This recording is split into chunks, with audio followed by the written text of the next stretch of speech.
की बाळासाहेबांच्या पाठीत खंजीर खुपसणाऱ्याच्या बाजूला मी बसलोय म्हणून?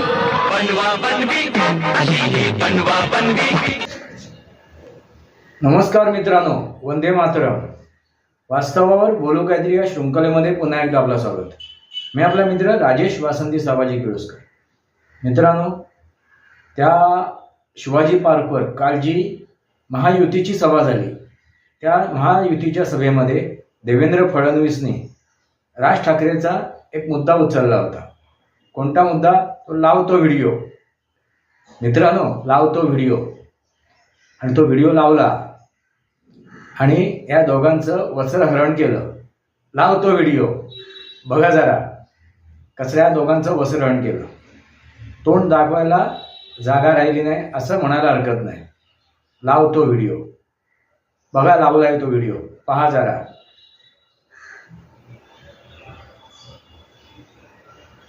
पाहिलात का मित्रांनो तो व्हिडिओ लावलेला? ते व्हिडिओ म्हणजे यांचं वास्तविक स्वरूप दाखवलं. हे जे दोघं मराठी माणसाच्या नावावरती एकत्र आलेत ना, ते मराठी माणसासाठी नव्हे तर स्वतःच्या राजकीय भवितव्यासाठी एकत्र आले. त्यांच्या आपल्या मुलाबाळांच्या राजकीय भवितव्याच्या साठी ते एकत्र आले, ना की मराठी माणसांच्या मुलाबाळांसाठी. कोणासाठी आले? तर स्वतःच्या मुलाबाळांसाठी, नातवंडांसाठी, पतवंडांसाठी ते दोघं एकत्र आलेत. हे वास्तव आहे. लावतो व्हिडिओ. बघितलात का मित्रांनो? वास्तव समजून घेणं आवश्यक आहे. चाटुकार, चमचे, सतरंजी अंतरणारे आपापल्या परीने त्यांचा उदोदो करणारच, पण ज्याची सद्विवेक बुद्धी जागृत आहे त्यांनी आपापल्या परिसरात, आपापल्या कुटुंबामध्ये, आपल्या आपल्या परिवारामध्ये लावतो व्हिडिओ दाखवणं आवश्यक आहे आणि वास्तव जगासमोर मांडणं आवश्यक आहे. मित्रांनो, 2-3 भागामध्ये मी हा मुख्यमंत्री देवेंद्र फडणवीस देवाभाऊंचा व्हिडिओ तुम्हाला मी दाखवेन. त्यांचं भाषण आहे का तुमच्या लक्षात येईल. अगदी त्यांनी सटीक उत्तर दिलेलं आहे, मुद्देसूद उत्तर दिलेले आहे. एका वेगळ्याच संवादामध्ये आपल्याला समजू शकतात. आणि म्हणून मी कोणाकडनं तरी शब्द उधार घेतो आणि म्हणतो, जरा लाव रे तो व्हिडिओ, लाव बरं जरा. हे उद्धव वगैरे जे आहेत ना, यांच्या या नीच राजकारणाचाच मला कंटाळा आला होता आणि म्हणून मी बाहेर पडलो. आणि मग जर का उद्धवला कंटाळून तू शिवसेना सोडली असशील तर उद्धवच्या फोनची वाट का बघतोस? आणि ज्यांनी बाळासाहेब असताना त्यांच्या पाठीत खंजीर खुपसला, बाळासाहेबांचं ज्यांनी ऐकलं नाही तो माझं ऐकेल असं तुम्हाला वाटतं? तिथून बाहेर पडताना माझ्या बरोबर मी गाडी चालवतोय, माझ्या बरोबर उद्धव बाजूला बसलाय. तिथून हॉस्पिटलमधनं मातोश्रीला मी घेऊन आलो. हॉस्पिटलमधनं मातोश्रीला येईपर्यंत तेव्हा नाही रे वाटलं की बाळासाहेबांच्या पाठीत खंजीर खुपसणाऱ्याच्या बाजूला मी बसलोय म्हणून?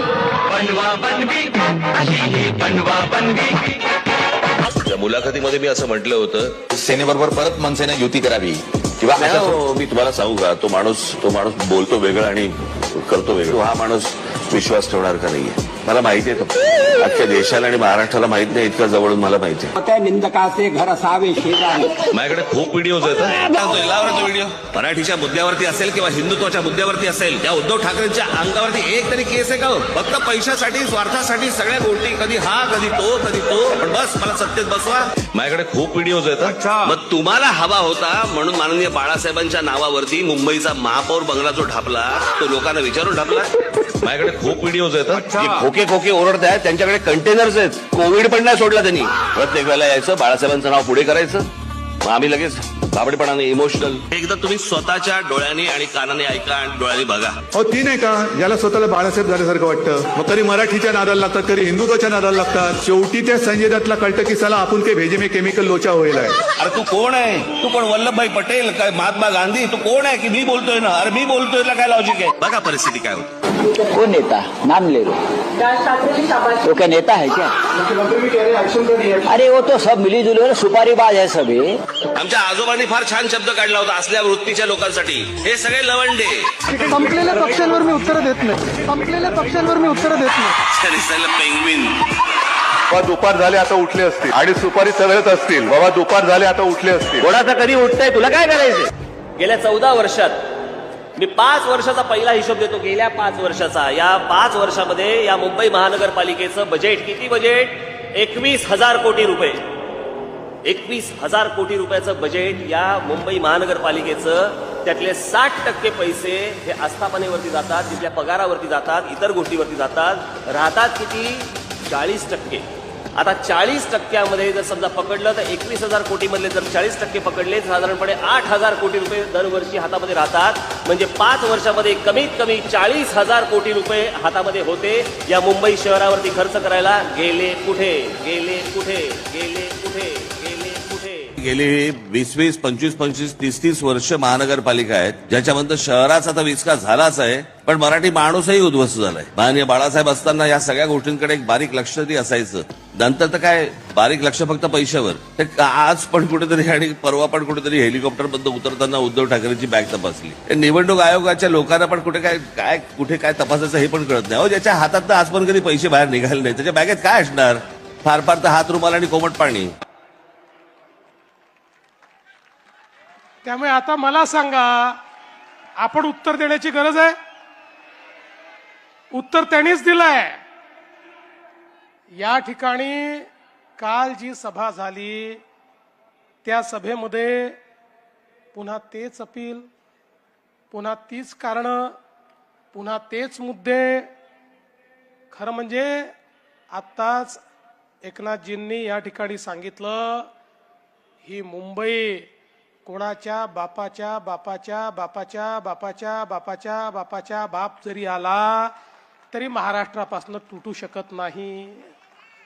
पण बंधू भगिनींनो, माझा तुम्हाला सवाल आहे, अरे तुम्हाला जर आज मराठी माणूस या ठिकाणी कुठेतरी अडचणीत दिसतोय, मराठी माणसावर खतरा दिसतोय, तर 30 वर्ष तुम्ही काय कंचे खेळत होतात? मला सांगा, काय करत होतात तुम्ही? आणि मग याला जबाबदार कोण आहे? 25-25 वर्ष या महानगरपालिकेमध्ये खुर्च्या तोडण्याचं काम तुम्ही केलं, आणि तरी जर माझा मराठी माणूस या ठिकाणी अडचणीत असेल, अरे चुल्लू भर पानी में डूब मरो, कहा वोट मांगने के लिए यहां आते हो.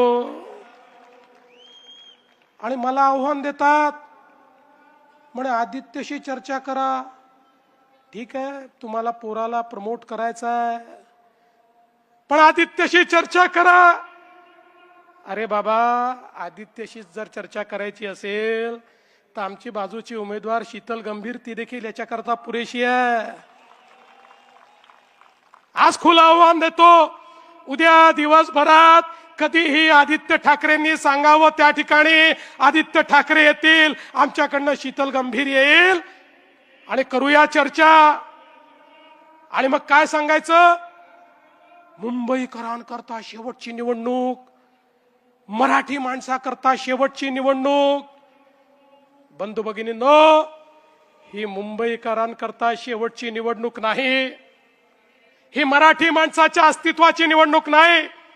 अरे हा मराठी माणूस तो आहे ज्यानं अटके पार झेंडे लावले. छत्रपती शिवाजी महाराजांनी आम्हाला असं सळसळत रक्त दिलाय. आम्ही अन्याय सहन करणारे हे मराठी लोक नाही आहोत. अरे आम्ही तर त्या ठिकाणी पानिपतच्या लढाईमध्ये लढण्याकरता गेलो होतो. ते संकट महाराष्ट्रावर नव्हतं.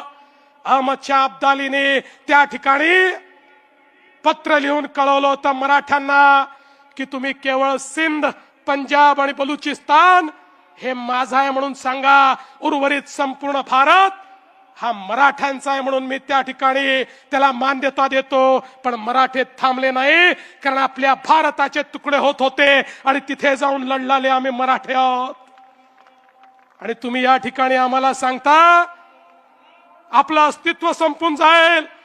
अरे मराठी माणसाच्या अस्तित्वाची लढाई नाही आहे, तुमचं अस्तित्व पणाला लागलेलं आहे.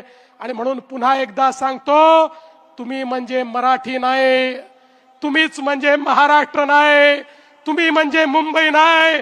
मुंबई म्हणजे ही बसलेली जनता आहे, मराठी म्हणजे ही बसलेली जनता आहे. महाराष्ट्र म्हणजे छत्रपती शिवरायांनी तयार केलेला हा महाराष्ट्र, ज्याला महाराष्ट्र धर्म समजतो तो महाराष्ट्र आहे. त्याच्याकडे कोणी वाकडी नजर करून या ठिकाणी पाहू शकत नाही. पण बंधू भगिनींनो, खऱ्या अर्थानं आपण बघा, या ठिकाणी आता काही लोकांनी काल माझीच नक्कल केली. मला मजा येते कोणी माझी नक्कल केली तर, मला आवडतं, मला काय प्रॉब्लेम नाही आहे. पण त्यांना हे समजायला पाहिजे, अरे नक्कल करता करता काकाच्या पक्षाची काय स्थिती झाली.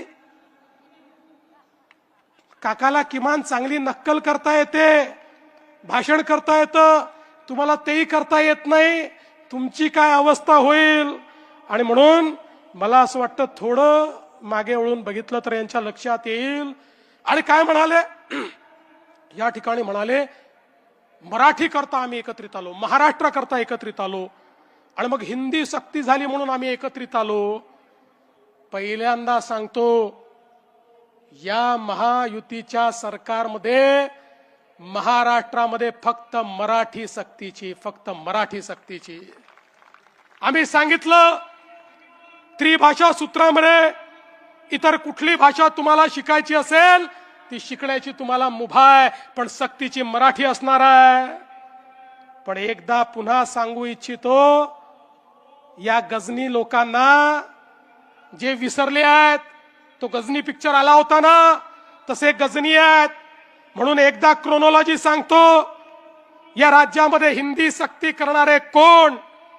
खरं म्हणजे या ठिकाणी राज ठाकरेजी तुम्ही पण ऐकून घ्या.